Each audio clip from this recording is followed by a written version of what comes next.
Assalamualaikum warahmatullahi wabarakatuh. Selamat datang kembali di channel Radio Story. Masih bersama dengan saya, Mas Alan. Untuk kisah kali ini masih melanjutkan dari kisah yang sebelumnya, yaitu kisah yang berjudul Pesugihan Tali Gantung. Sebelum kita masuk ke ceritanya, jangan lupa untuk like, comment, subscribe channel ini, dan nyalakan juga lonceng notifikasinya agar tidak ketinggalan cerita-cerita dari channel ini. Dan seperti apa ceritanya, mari kita dengarkan.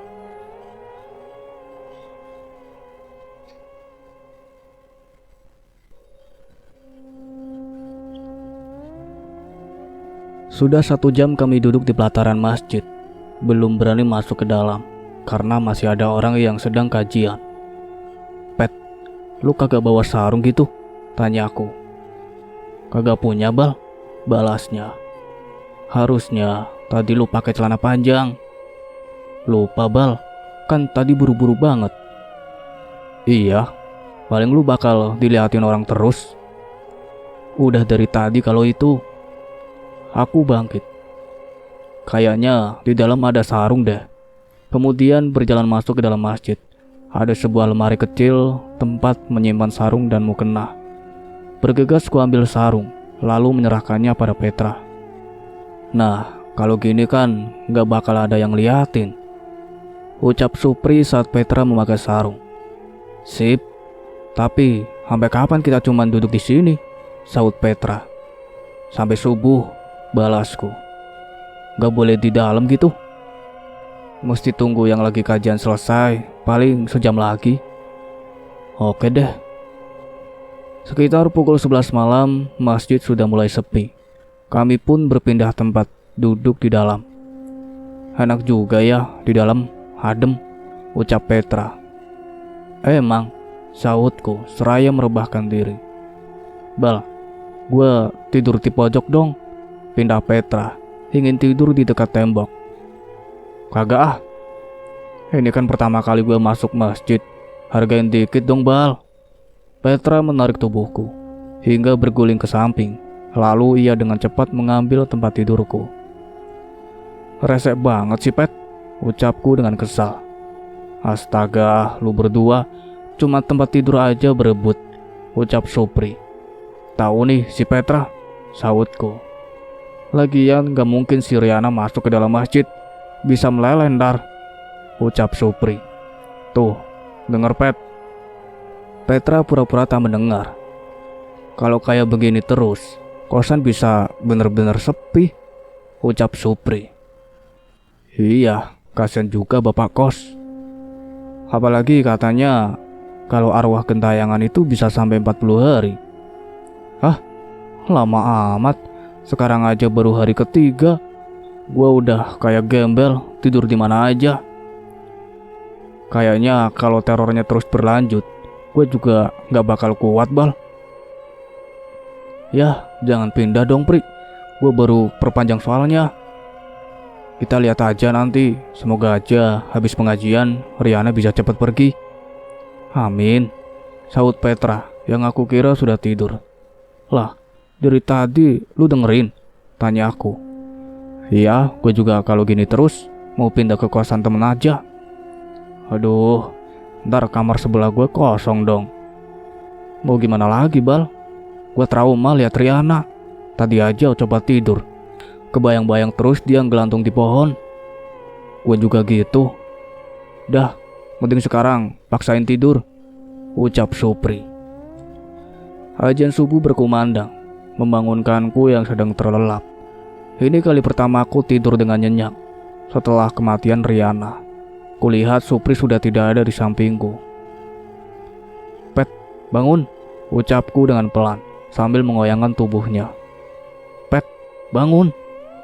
"Bentar, Bal, masih ngantuk," sautnya dengan mata masih tertutup. "Udah subuh, Pet. Bentar lagi aja, mata gue masih rapet ini." Mungkin Petra lupa kalau ini adalah masjid. Aneh kalau orang lain sedang sholat, ia malah tidur. "Ini masjid, Pet. Orang-orang lagi mau sholat," bisikku.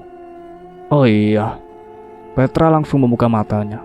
Tak lama terlihat Supri yang baru kembali dari mengambil wudhu. "Gua mesti gimana nih?" Petra tampak kebingungan melihat jamaah sholat subuh yang mulai ramai. "Lu pura-pura sholat aja, Pet," saut Supri. "Kagak bisa gua.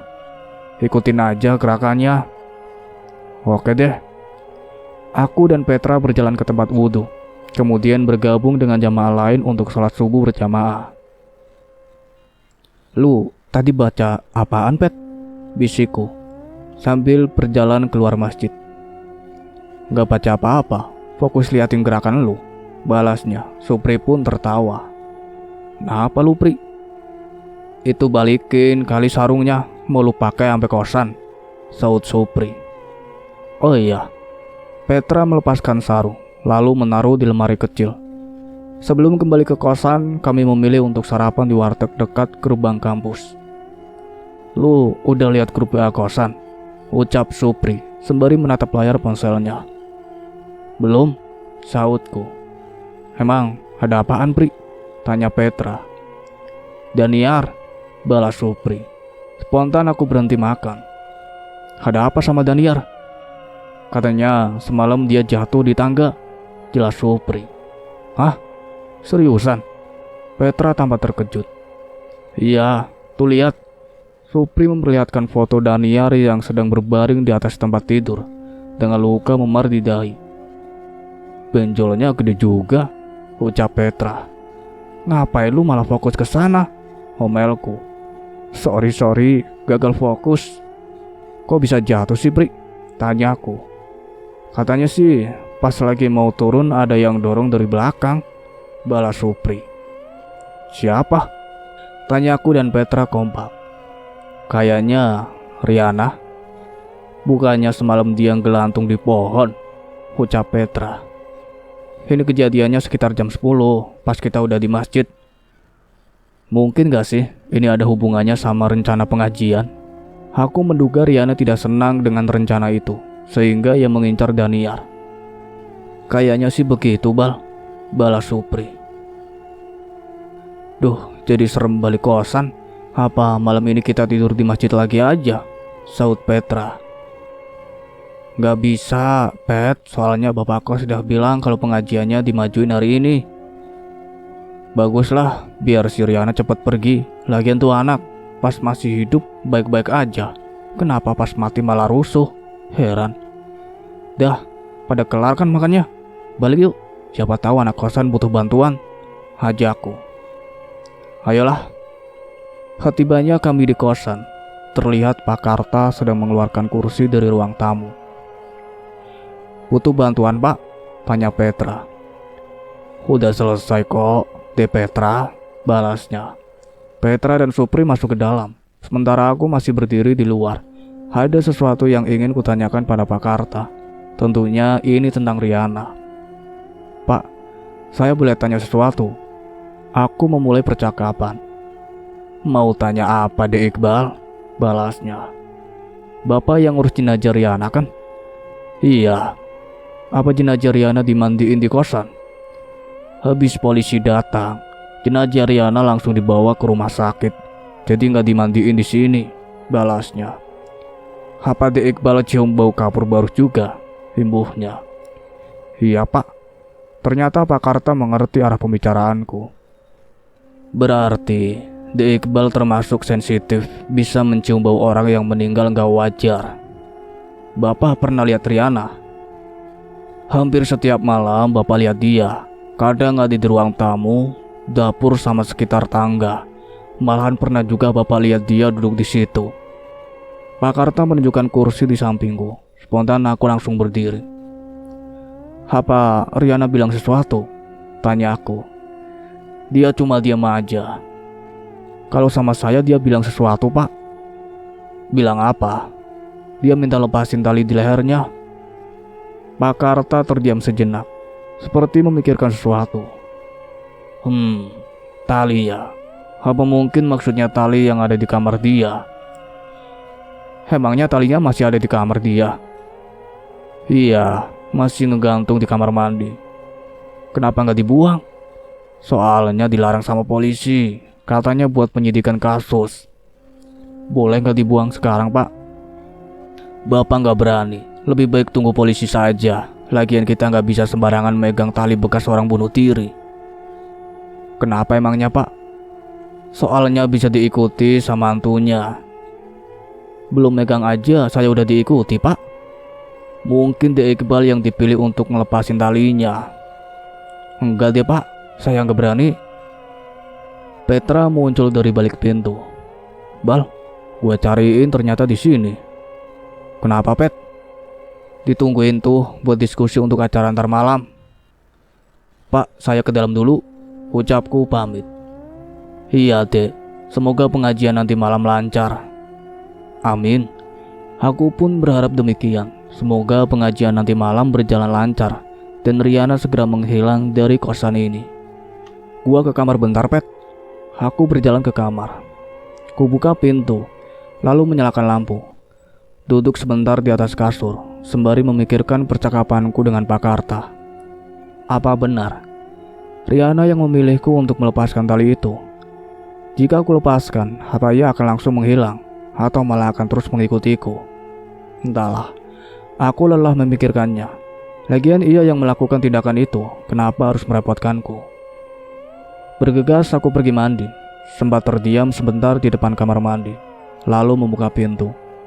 Melirik ke atas, seketika itu baru teringat kalau kamar mandi Riana berada di atas sana.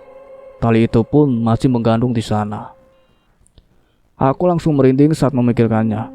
Saking takutnya terpaksa mandi dengan pintu terbuka. Setelah itu bergabung dengan teman lain yang sedang diskusi di ruang tamu. Lama amat lu, omel Petra. Mandi dulu, Pet, balasku. Udah sampai mana pembahasannya? Bagi tugas buat belanja bahan makanannya, balas Amira. Oh iya, Ra, Daniar baik-baik aja? Tanya aku. Sementara dia ngungsi dulu ke kosan temannya. Semoga cepat sembuh. Iya, Bal. Kami pun lanjut berdiskusi. Mas Ilham, Farel, dan Amira mendapatkan tugas belanja. Dahlia, Poppy, dan Gina mendapatkan tugas memasak. Sementara aku, Supri, dan Petra mendapatkan tugas mempersiapkan box makanan.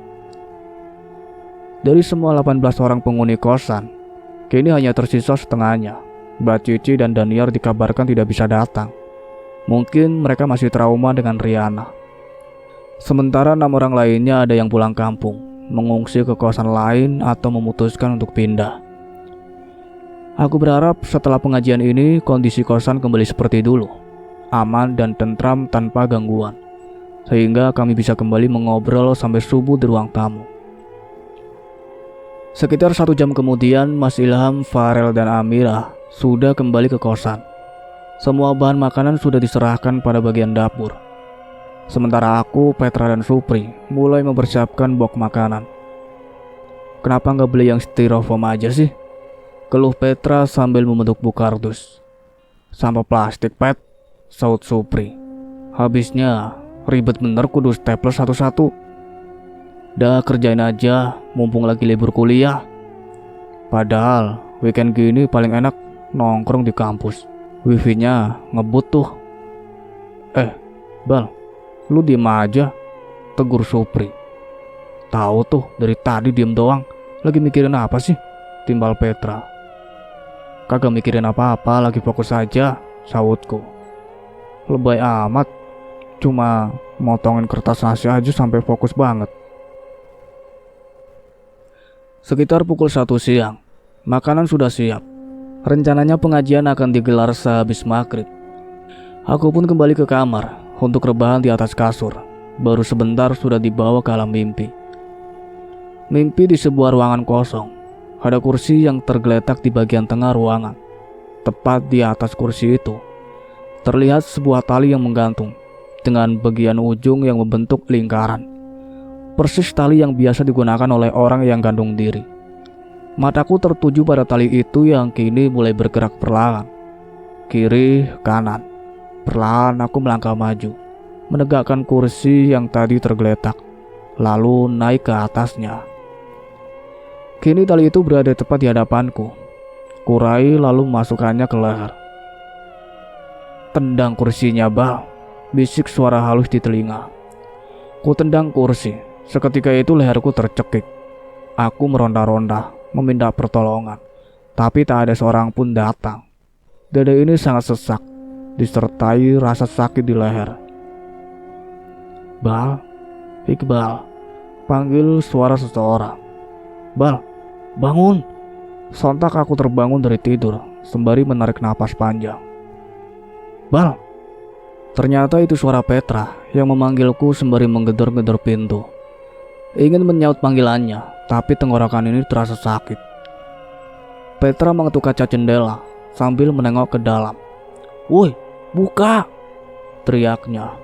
Aku bangkit lalu membuka pintu. Parah, dari tadi dipanggilin kagak bangun-bangun, omelnya. Gua lagi tidur, Pet. Balasku sambil menahan rasa sakit di tenggorokan. Tidur apaan? Gue lihat dari tadi lu nyekek diri sendiri. Tuh, lihat aja ke kaca, masih ada tandanya. Hah, masa sih? Aku melihat cermin. Benar, ada tanda merah melingkar di leher. Pantas saja rasa sesak dan sakit itu terasa sampai bangun tidur. Hapariana ingin membunuhku. Kenapa? Woi, Bal, mulai deh diem lagi, ucap Petra. Refleks aku menoleh. Sekarang jam berapa? Jam 5, buruan bantuin di depan. Bantuin apa lagi? Pasang balon. Ya pakai daripada di kamar sendirian terus nyekek diri sendiri. Aku dan Petra berjalan ke ruang tamu. Terlihat karpet sudah digelar. Gelas-gelas minuman, kemasan dan kue cemilan pun tertata rapi di bagian tengah. Baru muncul nih anak, tegur Supri. Itu leher merah amat. Ayo, habis ngapain kalian berdua? Ibunya. Kagak ngapa-ngapain, balasku dan Petra kompak. Itu si Iqbal tidur sampai nyekek diri sendiri. Untung gue bangunin. Kalau kagak bisa nambah satu lagi, sambung Petra. Serius? Amira menghampiri kami lalu menatapku. Gue juga gak tahu. Yang jelas pas bangun leher gue sakit sama napas sesak banget, jelasku. Emang lu mimpi apaan? Tanya Supri. Tadi gue mimpi dikejar-kejar anjing gitu. Aku tak mau bercerita yang sebenarnya, nanti mereka malah semakin takut. Emang tuh anjing gigit leher? Kan biasanya kaki, tanya Amira. Kalau yang di mimpi gue agak lain emang, malah gigit leher, balasku. Oh begitu, ya udah, kalian mandi atau siap-siap dulu aja, nanti habis maghrib kumpul di sini lagi. Sekitar pukul 18:15, warga sekitar sudah mulai berdatangan. Bapak kos pun sudah hadir bersama seorang ustadz kenalannya. Sebelum acara pengajian dimulai, Bapak kosan mengajak Pak Ustadz naik ke lantai 2. Harus cepat dibersihin sebelum ada korban lain, ucap Pak Ustadz sembari menuruni anak tangga. Aku tak sengaja mendengarnya karena posisiku sedang berdiri di depan kamar. Sebelum ada korban lain. Kalimat yang cukup menggangguku, apalagi jika dihubungkan dengan kejadian yang menimpa Mbak Cici dan Daniar. Keduanya mengalami kecelakaan akibat ulah Riana. Belum lagi kejadian yang menimpaku tadi. Pengajian dimulai dengan membaca surat Yasin, dilanjutkan dengan membaca ayat-ayat ruqyah, diakhirinya dengan doa bersama. Setelah itu, aku, Petra dan Supri membagikan nasi bok pada setiap warga yang datang. Warga mulai membubarkan diri, sementara Pak Ustadz dan Bapak kos masih mengobrol di teras. Semoga aja doa kita sampai, biar Riana bisa lebih tenang, ucap Supri seraya melipat karpet. Amin, sautku. Tiba-tiba listrik padam. Hanya berselang beberapa detik kemudian terdengar suara orang berteriak dari arah dapur. Spontan aku menyalakan lampu senter di ponsel, kemudian berjalan ke arah dapur bersama Supri dan Amira. Petra. Aku memanggil Petra yang memang sedang berada di dapur bersama Dahlia dan Poppy. Poppy, panggil Amira. Di sini, Ra, saut Poppy. Aku langsung menyorot ke sumber suaranya. Ternyata ia dan Petra sedang berdiri di pojokan. Ada apa, Pet? Tanya aku. Itu. Petra menunjuk ke arah kulkas. Kuarahkan sorot lampu senter ke sana. Terlihat Dahlia sedang berdiri menghadap kulkas. Tepat di sampingnya ada Riana yang berdiri menatapku.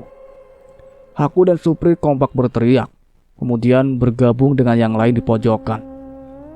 "Lia," panggil Amira, namun Dahlia tak membalasnya.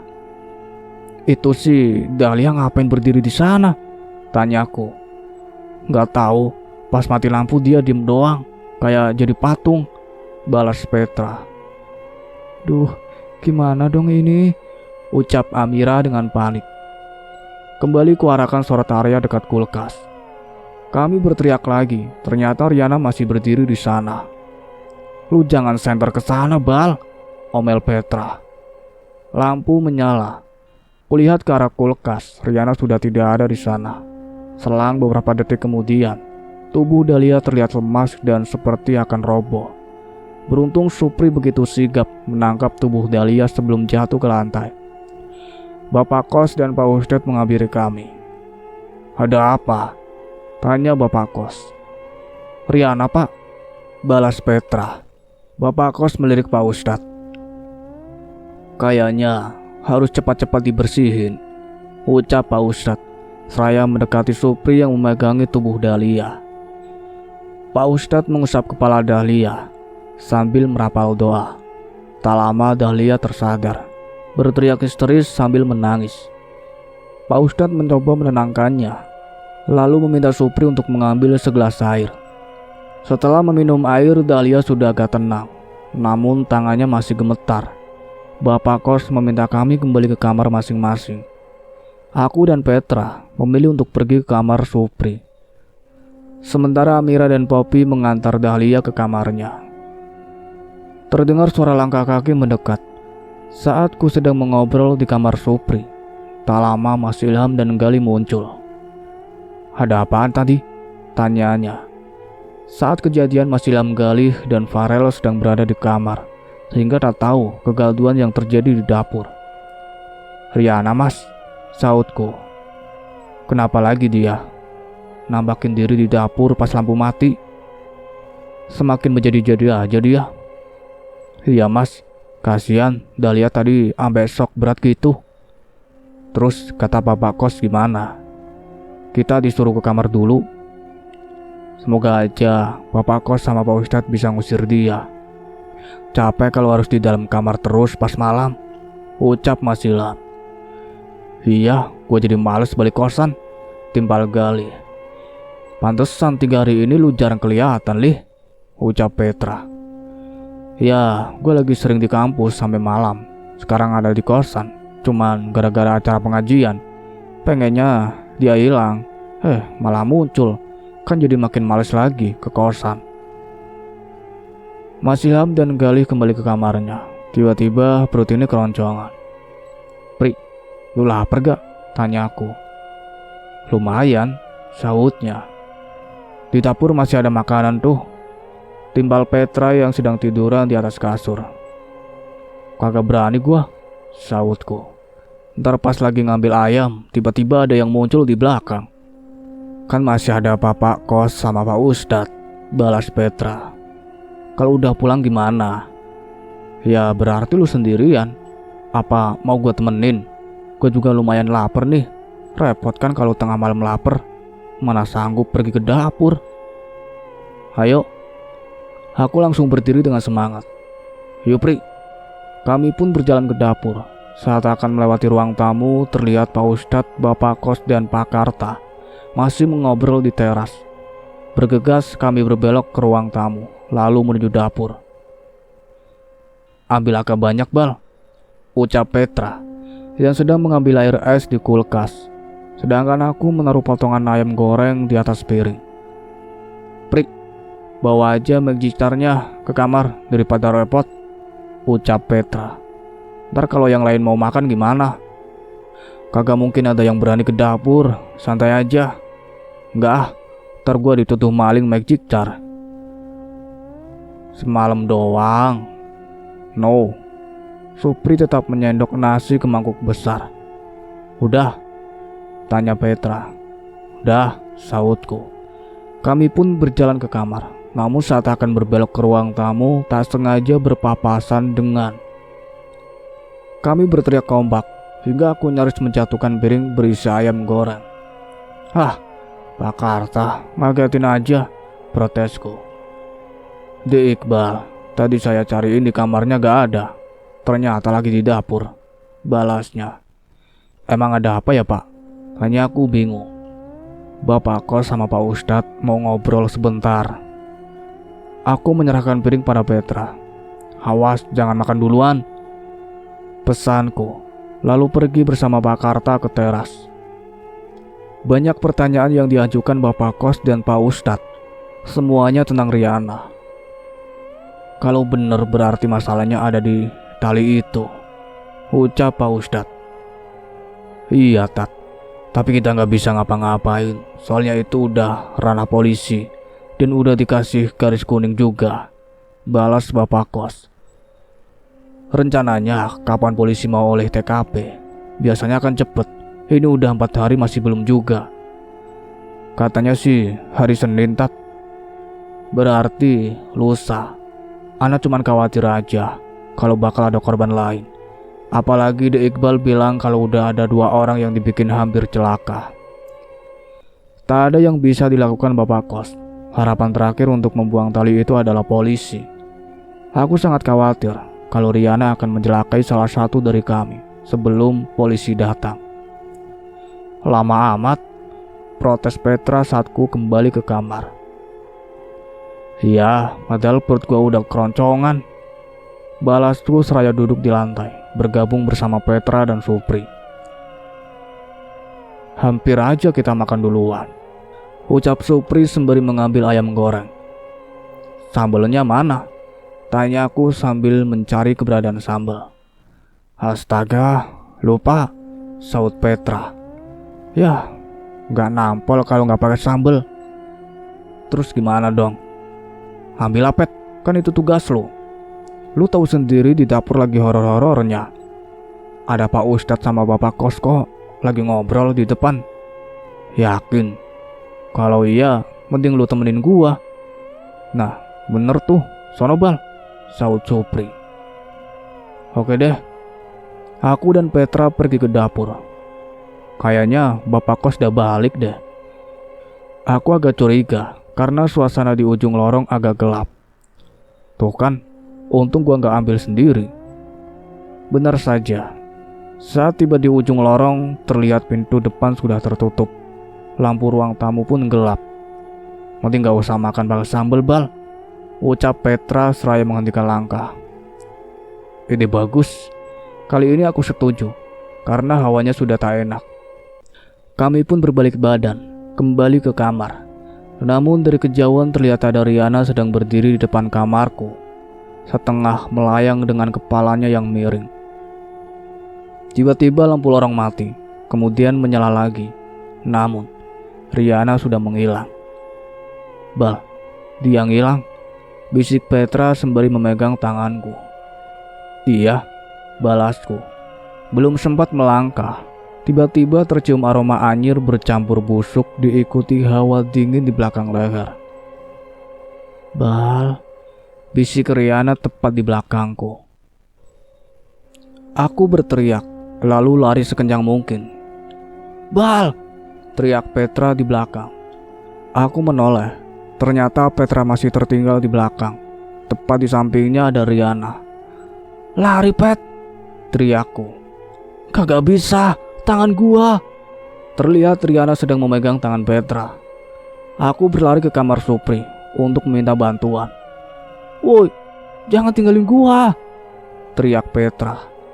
Pintu kamar Supri tertutup rapat. Ku gedor-gedor pintu. "Pri, buka!" teriakku. "Bal, tolong!" Sementara itu Petra terus berteriak meminta tolong. "Pri, kenapa dikunci?" teriakku. Tetap tak ada jawaban. Aku mencoba menggedor-gedor pintu kamar Mas Ilham, lalu Gali dan Farel. Mereka kompak mengunci pintunya dan tak menjawab. Ada apa ini?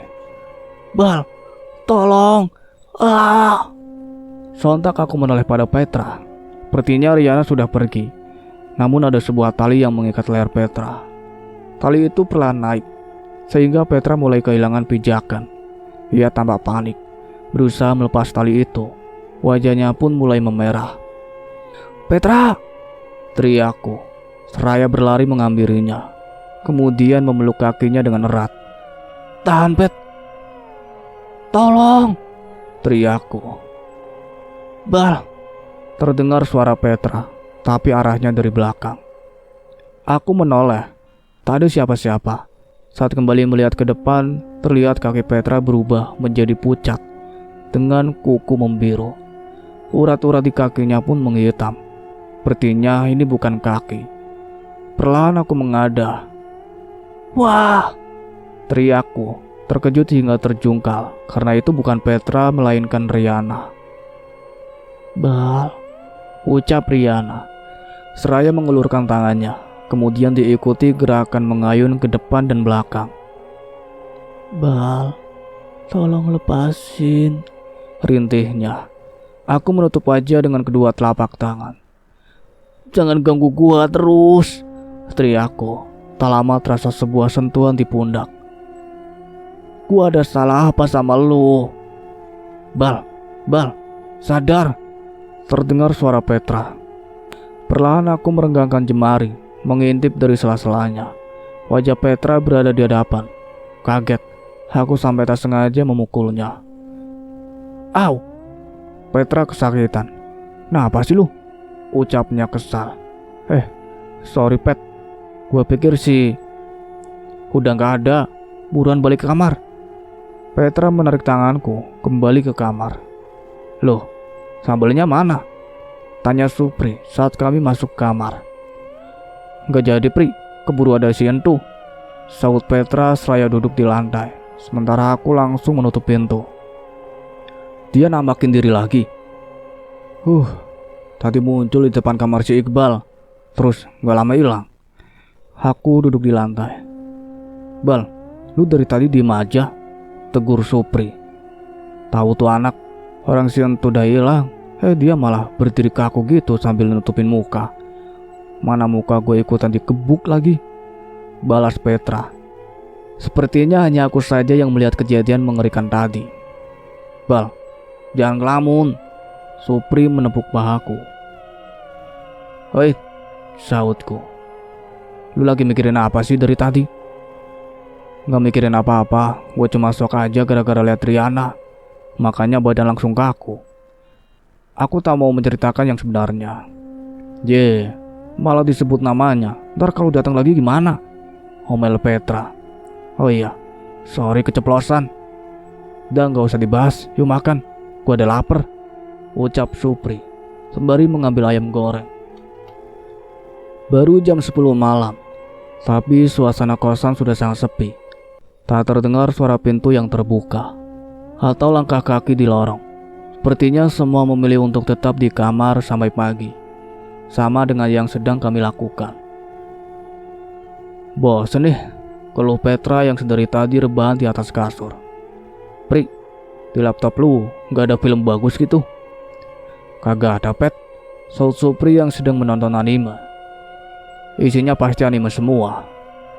"Oh, lagian lu numpang tidur di sini, kenapa gak bawa laptop? Gue pikir tadi bisa langsung tidur, terus pas bangun udah pagi. Sekarang malah susah tidur. Kayak si Iqbal loh, anteng banget liatin HP," ucap Supri. "Gue lagi nonton video ASMR biar cepet ngantuk," sautku. "Terus sekarang lu ngantuk?" tanya Petra. "Kagak." Aku terkekeh. Jujur aku masih terbayang dengan kejadian tadi. Entah apa maksud Riana memberi gambaran Petra yang sedang digantung. Jangan-jangan Petra akan menjadi sasaran berikutnya, batinku sembari menatap Petra. "Lu ngeliatin gua gitu amat Bal," ucap Petra. GR. Aku langsung mengalihkan pandangan, kembali melihat layar ponsel. "Asli gue bosen banget nih," Petra kembali mengeluh. "Astaga, nih anak cerewet bener dari tadi. Tinggal ambil laptop di kamar, apa susahnya sih?" omel Supri. Ntar pas gue buka pintu kamar, langsung ada surprise. Temenin kali Bal, lagian kamar lu berdua cuma beberapa langkah doang. Beberapa langkah matamu, sautku. Ada 9 kamar yang berderet. Jika diurutkan dari yang paling dekat ruang tamu sampai ujung lorong, kamar Gali berada di urutan pertama, sedangkan kamar Supri berada di urutan kelima, alias tengah-tengah. Kamar nomor 6 dihuni oleh Yudis, tapi ia sedang pulang kampung. Sedangkan kamar nomor 7 tepat di samping tangga, sudah lama kosong. Setelah tangga baru ada kamarku dan Petra. Jujur untuk saat ini, aku sama sekali tidak ingin menemani Petra, apalagi setelah Riana menampakkan diri di depan kamarku. Berdua sama lu aja, Pri, ucap Petra. Lagi nanggung nih, sama Iqbal aja, saut Supri. Kalau sama Iqbal, gue yakin si Entu bakal muncul. Fitnah, bisa aja dia muncul gara-gara lu, sautku. Kan lu yang bilang sendiri kalau dia yang ngikutin lu terus. Sampai deket masjid juga masih diikutin. Luar biasa emang teman kita satu ini. Ya udah, lu minta temenin Supri aja. Aku lanjut menonton video YouTube. Biar adil, bertiga aja, saut Supri. Kalau perlu, ajak sekalian Farel, Gali sama Mas Ilham, sautku. Ide bagus, balas Petra. Dah, bertiga aja sih. Supri tak setuju. Yuk, Petra bangkit. Kami pun berdiri di depan pintu. Tak ada yang berani membukanya. Buka Bal, suruh Supri. Saya persilahkan pemilik kamar untuk membuka pintunya. Aku mundur perlahan. Homeba aja kalian berdua, ucap Petra. Lu juga ikutan lah, sautku. Kami pun melakukan pengundian. Hasilnya Petra yang harus berdiri di depan dan membuka pintu. Perlahan Petra membuka pintu, lalu mengintip keluar. Aman, ucapnya dengan pelan. Dengan langkah cepat kami berjalan ke ujung lorong. Kamar Petra. Tunggu di sini. Ia membuka pintu kamar, lalu berlari mengambil laptop di atas meja. Tiba-tiba pintu tertutup kencang, padahal tak ada seorang pun yang menyentuhnya. Woi, jangan iseng, teriak Petra dari dalam kamar. Pintunya nutup sendiri, Pet, sautku dari luar sambil berusaha membuka pintu. Entah kenapa pintu sulit sekali terbuka. Seketika itu aku pun teringat dengan kejadian tadi. Petra, aku sangat khawatir kalau Riana akan melakukan sesuatu padanya. Bal, Pri, teriak Petra sembari menggedor pintu. Ada apa rame banget? Mas Ilham keluar kamar, disusul dengan Gali dan Farel. Petra kekunci di dalam kamar, Mas, saut Supri. Petra berteriak kencang.